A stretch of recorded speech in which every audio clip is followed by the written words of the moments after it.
13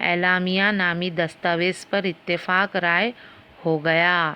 یہ دستاویز Thomas Jefferson نے تیار کی تھی۔ تھامس جیفرسن، انہوں نے کیا کی تھی؟ یہ جو دستاویز تھے یہ تیار کیے تھے، اور تھامس جیفرسن نے اس دستاویز میں یہ اصول شامل کیا تھا کہ انسان کو زندگی جینے، آزادی اور خوشحالی حاصل کرنے کے یہ تینوں حقوق جو ہے اس کے پیدائشی طور پر اسے حاصل ہے، اور کسی کو یہ حق حاصل نہیں ہے کہ وہ انسان سے اس کے یہ تین حقوق چھین لے۔ کون کون سے؟ زندگی جینا، آزادی اور خوشحالی۔ یہ جو تین حقوق ہے انسان کو یہ پیدائش سے ملے ہوئے ہے، اور کسی کو حق نہیں بنتا کہ وہ انسان کے یہ تین حقوق چھین لے۔ ایسے دستاویز میں تھامس جیفرسن نے یہ سب لکھا ہوا تھا۔ اس طرح سے یہ جو تھے تو تھامس جیفرسن نے یہ دستاویز، یہ اصول اس میں شامل کیا ہوا تھا۔ اب کیا ہوا؟ آزادی کے اعلامیہ شائع ہو جانے کے بعد برطانوی فوج اور ان 13 نو آبادیات کے باشندوں کے درمیان جنگیں ہوتی رہی۔ آخر کار سیراٹوگا کی جنگ میں برطانوی فوج کو فیصلہ کن ہار کا سامنا کرنا پڑا، اور فرانسیسیوں نے بھی کیا کیا؟ اس جنگ میں نو آبادیات، جو امریکی نو آبادیات تھی، ان کی مدد کی، ہے نا۔ سن 1779 میں اسپین امریکہ کی جانب سے میدان جنگ میں اترا۔ نو آبادیات کے سپہ سالار اعلیٰ جارج واشنگٹن، دیکھو آپ کو اسکرین پہ نظر آ رہے ہوں گے، جارج واشنگٹن نے انگریزوں کو شکست فاش دے دی۔ انگریزوں کے فوجی افسر لارڈ کارنوالس نے ہتھیار ڈال دیے۔ کس نے؟ انگریزوں کے جو فوجی افسر تھے لارڈ کارنوالس نے ہتھیار ڈال دیے۔ امریکہ آزاد ہو گیا۔ امریکہ نے دنیا کو یہ دکھا دیا کہ انسان کو حاصل قدرتی حقوق دینے سے انکار کرنے والے حکمرانوں کے خلاف جنگ کرنے کا حق عوام کو حاصل ہوتا ہے، اور راجا کے بغیر ملک کا اصول امریکہ کی جانب سے دنیا کو دیا گیا ایک اہم تحفہ ہے۔ امریکہ کے نزدیک واقع کینیڈا سن 1763 میں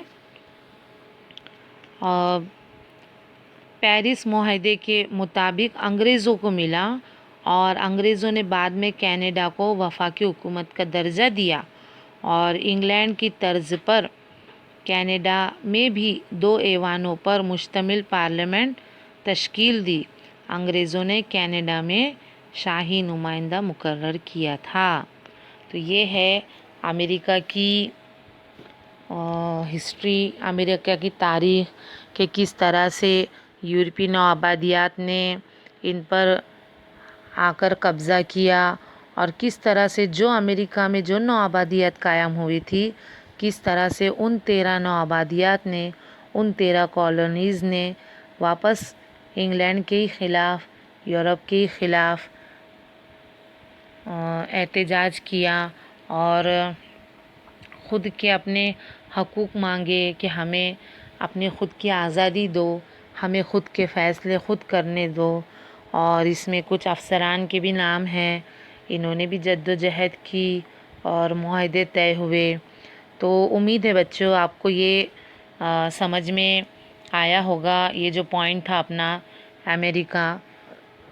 انشاءاللہ نیکسٹ جو تیسرا پارٹ رہے گا اس لیسن کا، اس میں ہم آسٹریلیا اور نیوزی لینڈ، اس کے بعد ہے اس میں بر اعظم ایشیا ہے، اور اس کے بعد ہے اس میں بر اعظم افریقہ ہے۔ تو انشاءاللہ ہم نیکسٹ جو تیسرا پارٹ رہے گا اس میں یہ پوائنٹ پڑھیں گے۔ امید ہے آپ کو یہ سمجھ میں آیا ہوگا، امریکہ کا جو ایک پوائنٹ تھا اپنا وہ سمجھ میں آیا ہوگا، امریکہ کی ہسٹری، امریکہ کی تاریخ، امریکہ کی کہانی سمجھ میں آئی ہوگی، اور بوسٹن ٹی پارٹی جو تھی وہ بھی ایک مشہور واقعہ ہے یہ تاریخ میں، یہ بھی آپ کو سمجھ میں آیا ہوگا۔ تو انشاءاللہ نیکسٹ لیکچر میں ہم ملتے ہیں، اور آپ ضرور اپنے کمنٹس مجھے بھیجیے اور اپنی پریزنٹی لگائیے، اور باقاعدہ آپ اپنے نام لکھیے تاکہ مجھے پتہ چلے کہ کتنے بچے ہیں جو تاریخ کے لیسن دیکھتے ہیں، سنتے ہیں، کتنے بچوں کو انٹرسٹ ہے اس میں، اور جو بھی آپ کے کیوریز رہے گی، جو بھی آپ کے پوائنٹ رہیں گے، جو بھی آپ کے سوالات رہیں گے تو ضرور مجھے کمنٹ کر کے بتائیے۔ جب تک کے لیے اللہ حافظ۔